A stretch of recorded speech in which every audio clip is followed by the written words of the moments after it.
Once upon a time, Annie was frozen by her anxiety. She could hardly move or see joy anywhere, until one day she realized her own thoughts could thaw her from the inside. Annie began using her thoughts more and more each day until she warmed up. Then she discovered she was living in a beautiful, enchanted forest, which she can now fully experience. This is Annie's manifesting success story.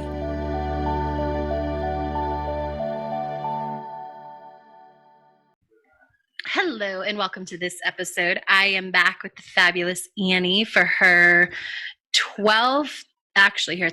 14th interview in her Years of Growth series, which is awesome. Welcome, Annie. Hello. Hi.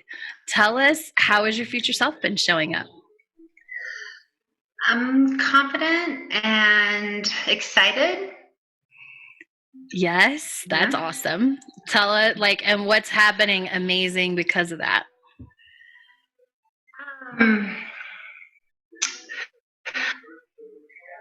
I feel so comfortable in every moment, and I just am, me. And it really is, it feels wonderful. That is amazing. All right. So you just spent 3 weeks at your parents' house, right? It was 3 and weeks, a half. Right? Yeah, 3.5. I want to hear everything. Okay. So just because of timing, I ended up spending 3.5 weeks. There was something I needed to do at the beginning of June, and then our puppy was going to be ready in Missouri on July 11th or 12th or something like that. So it just worked that I would be home that long, and it all worked wonderfully. And I realized, because I can work from anywhere, right? And I could go home for 3 weeks, and I went home, and I was excited to spend some time with my parents, and everything came together perfectly. That's amazing. Did you have any, because I think this is an interesting place, and a lot of people would probably say it might be hard to have future self experiences at your parents' house, but did you have any? A ton. And I used to joke that my shelf life was like a week at my parents' house, maybe 4 days. Yes. And so this time I went and I did all of the things that are important to me, and I continued. I didn't slip into old patterns. And once in a while I would feel that pop up, and then I'm like, no, I don't do that anymore. And I just got along really well with my parents, and we had lots of free time and worked on projects and just had a lot of quality time that felt really good. That's amazing. And I just flashed on something, a memory of the last time you were there, which might have been the holidays. I think I stay in a hotel when I'm here. Which I remember it because I was thinking if we went back and listened to the interview right after that, because I was like, I think my future self stays at a hotel.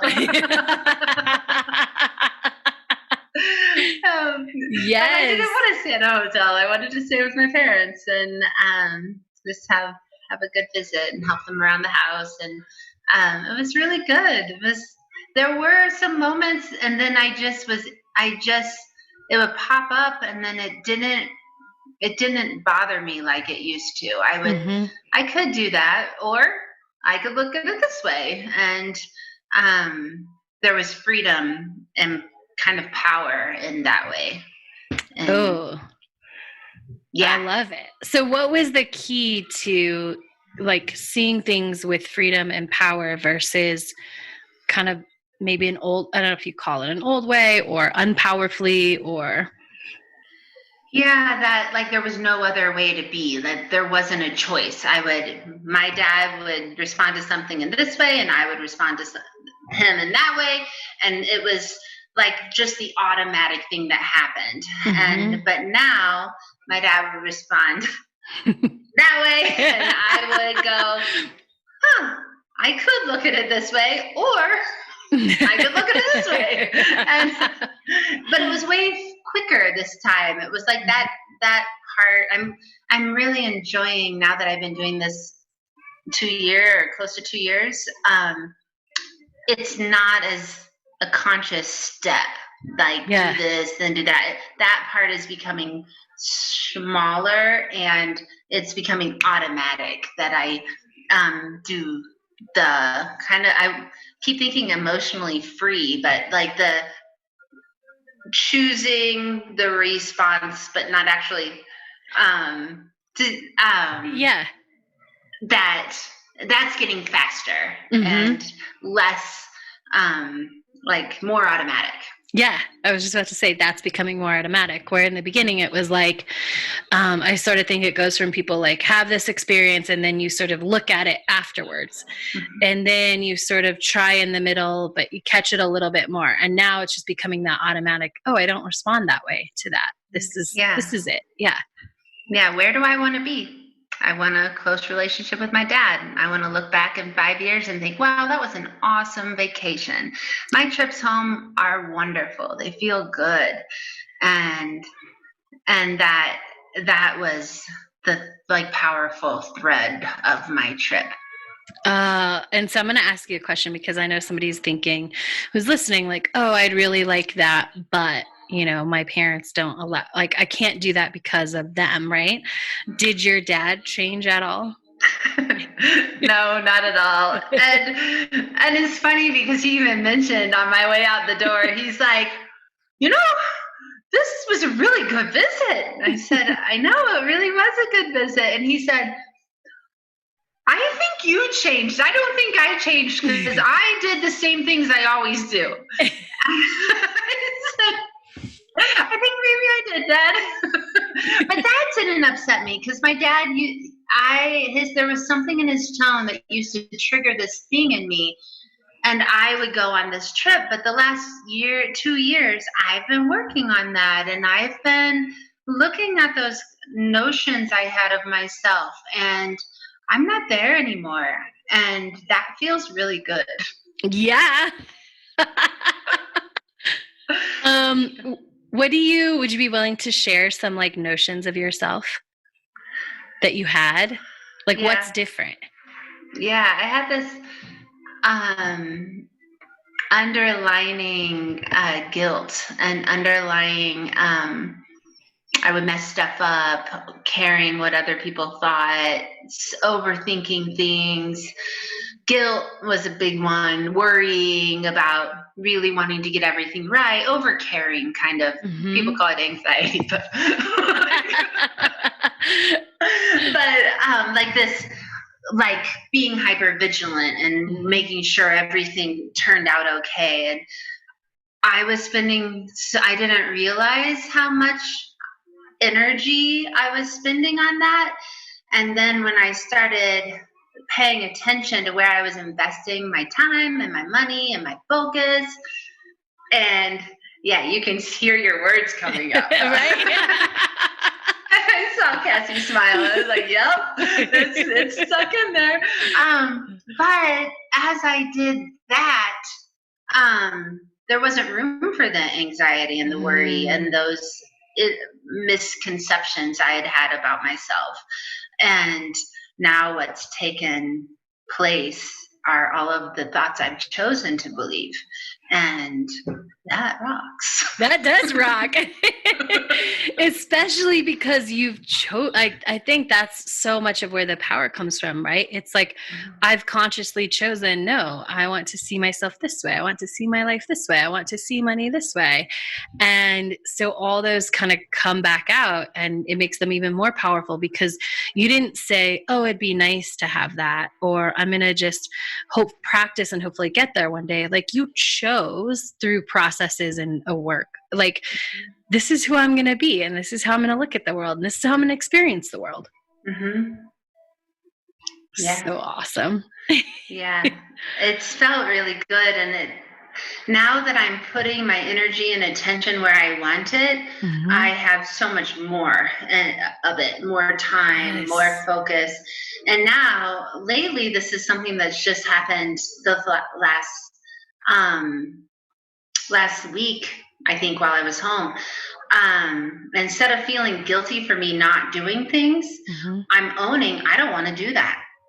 Yes. Therefore, I'm not doing it. If you would rather not do billing and not make $5,000, then that's what you're choosing. That's what I'm choosing. I'm choosing to invest in the time not doing it. Instead of, oh, I can't do it, or oh, there's something within me keeping me, because it's not. I can do anything I want to do. Yes. And I don't want to do that. And apparently it's worth $5,000 to me. And if I want to change that, change what I want to invest my time and energy in, and not hop on this, I'm not good at this, I don't know, blah, blah, blah, which I didn't even realize what I was doing. And now I'm going to choose to do billing because I like because you like having right. So I like getting checks and deposits. Yes. Yeah. Yeah, like the check. I know we've talked about this in the past, like the not depositing checks things. I was it's funny because I was completely capable of depositing a check into but I hadn't downloaded the app. There's all these things I hadn't done that were really quite easily accessible to do. But I had built this story up in my head and then decide that I wasn't good at that kind of stuff. And I think that's the biggest thing, is that if I wasn't good at it, if I didn't know how to do it, then I might as well not do it because I was bad at it. Right. Therefore, you might as well lay down in a tomb right now. Right. Just be done. But I was living my life like that. I wasn't getting a house. I wasn't doing the things that I want to do for the quality of life that I want, because of those stories. And so I'm glad we worked on those stories. Me too.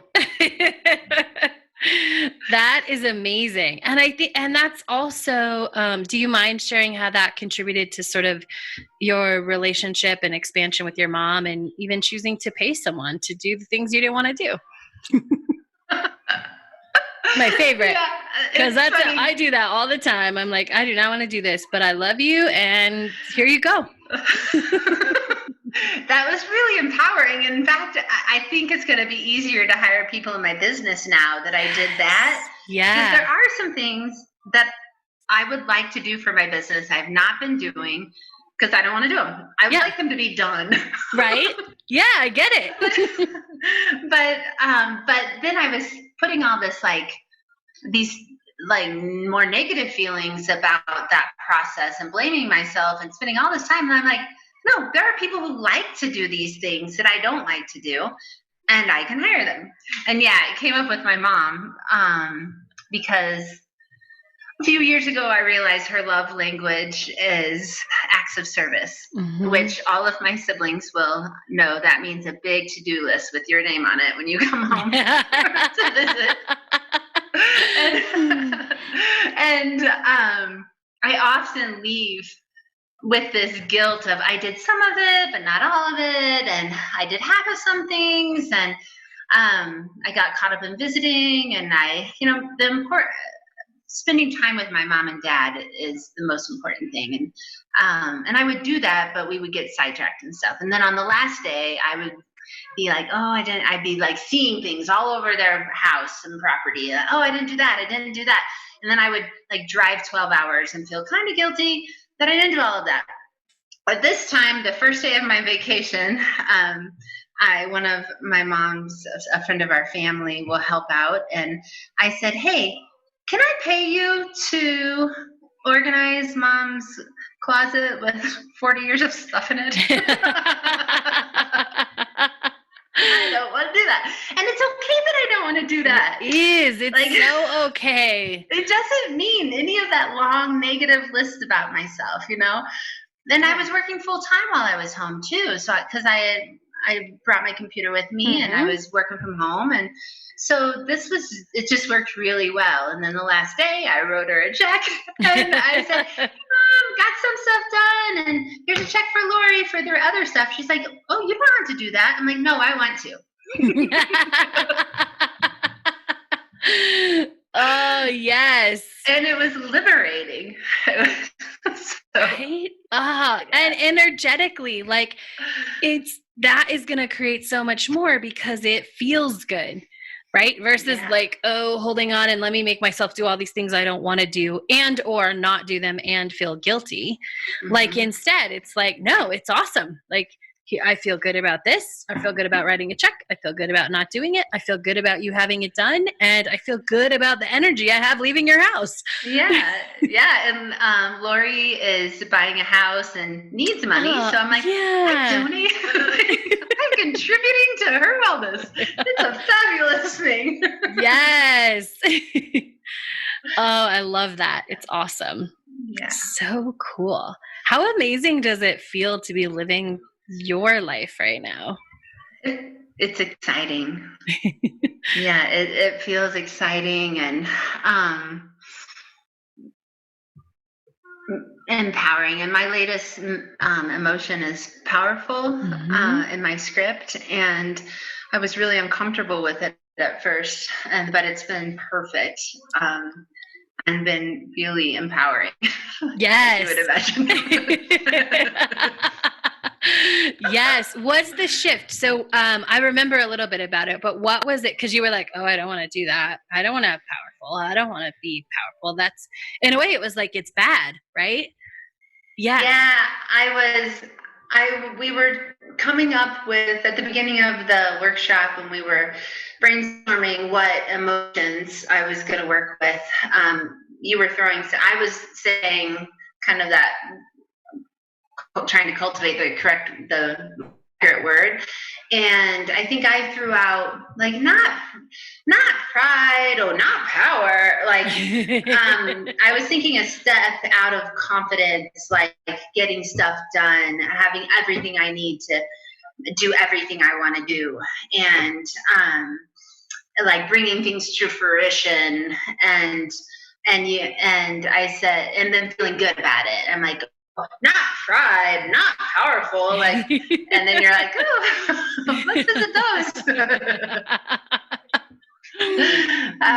Because a large part of my life was spent wanting to be invisible and wanting to like not do anything wrong, be nice, not do anything wrong. And now, and I realized I did a lot of things I did not want to do, like big things. Yes. and like big life-changing things. And now I was thinking there was, I don't know how to say this, and it's not going to sound positive. It's okay. But there was a guy, like a kind of creepy guy talking to me, like when he kept following me and the old me would have had to be nice to him. I would have had to be polite. I would have had to do be nice. And I did not want to talk to him. Right? And I'm sure deep down there's a lovely spirit within him, but I don't need to interact with it. Like, I don't want to. And so I just said, hey, I gotta go. And I didn't feel guilty about it. Like, that's not where I wanted to put my focus. And it's okay. It doesn't mean any of that old like list of negative things that if I did what I wanted to do would mean. Because now me doing what I want to do is me following my guidance system. And my guidance system doesn't steer me. It steers me in the right direction. It steers me towards happiness and peace and confidence. Yes. Freedom. Yes. I love it. And you just gave someone out there, probably multiple someone's, permission to not do that, because it's so powerful, because it's just like, we don't have to click with everybody. We don't have to entertain anyone. We don't have to allow them in our space. Like, Yeah. Yeah, and you don't have to minimize yourself for somebody else's comfort, and like you are, like, you be true to you. And, Yes. Kind of makes me want to cry to hear you say yeah. that. Yeah. Oh, that's Yeah. amazing. Is there anything else like amazing happening that you want to share, or words on your heart today? Mm, I don't know. I feel like everything was good. It feels Yeah. good. I love Yeah. it. It's perfect. Yeah. Well, cool. Well, thank you so much for sharing this amazing moment in your journey with us. Oh, so powerful and such a good example that's going to open up for someone else. Like it's possible to choose you and be you, Yeah. and love that and honor that. So thank you. Yeah, and it's empowering. I'm so excited to really, I'm like just learning what I really want and um what I want to do. And now if I'm feeling guilty, I haven't been writing a book. I really thought you don't want to, apparently, and that's okay. And if you do, you'll sit down and write one. Right? And it'll be super easy and super fast. Yeah, and it'll just unfold, and and that's okay that it hasn't yet. Like, everything is perfect. Yeah. And yeah. It is perfect. Yay. Well, thank you so much. Thank you all for listening, and make sure to come back and check out what else is awesome in Annie's life next time. Thank you for joining us today. If you are inspired and you're ready to start writing a new money story, a new life story, to really pick the pin up and design your happy ever after, go to enchantedlifeu.com. That's enchantedlifeu.com to get started.